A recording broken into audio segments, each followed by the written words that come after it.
Okay,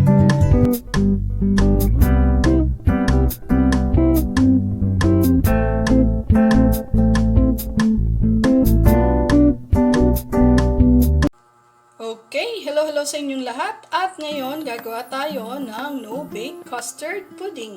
So for our ingredients, kailangan natin ng 4 egg yolk, nga nabasag ko na isa, and then 2 eggs, vanilla flavor or vanilla essence, sugar, then kailangan natin ng lemon, then kinuha lang natin yung zest, bread, 6 na piraso, and then inalis natin yung side, tapos siniwa natin yung bread ng pa-cubes. And then, ginamitan natin siya ng blender para maging ganito yung texture niya. Kailangan ng evap, and then, condensada or condensed milk. Ito, creme desada. So, mix siya ng cream and condensada. And then, of course, kailangan natin ng lanera or pwede din baking pan. So, umpisa na natin.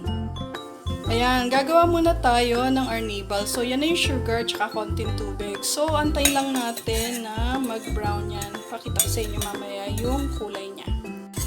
So, yan na yung sugar natin. And, inaantay lang natin siyang mag-brown pa.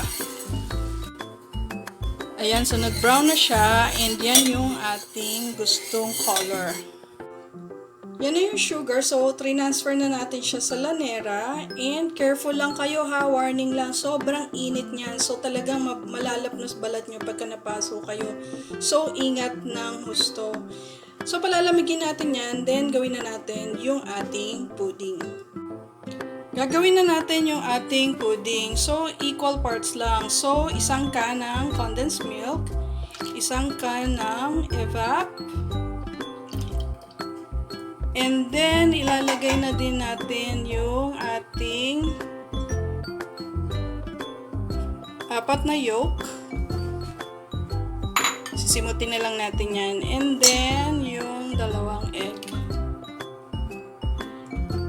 So, i-whisk natin yan. Ayan. So, iahalo lang natin siya ng whisk para ma-incorporate lang lahat yung ating ingredients. Tapos, lalagay na din natin yung ating vanilla essence. Konti lang yan kasi pag masyadong marami, pangit din naman yung lasa. And yung ating lemon zest.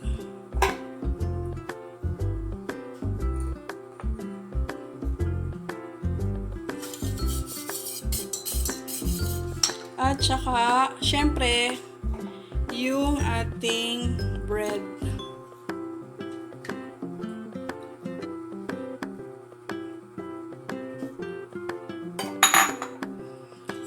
Yan. So, hahaluin natin. Ito yung texture na hinahanap natin sa ating pudding. So, ang gagawin natin, ito-transfer na lang natin siya dito sa ating lanera. So, i-fill up lang natin to.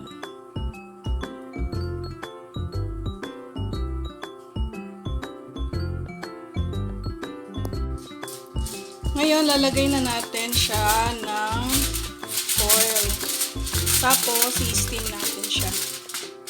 Ayan, so, kumukulo na yung ating steamer and ilalagay na natin siya.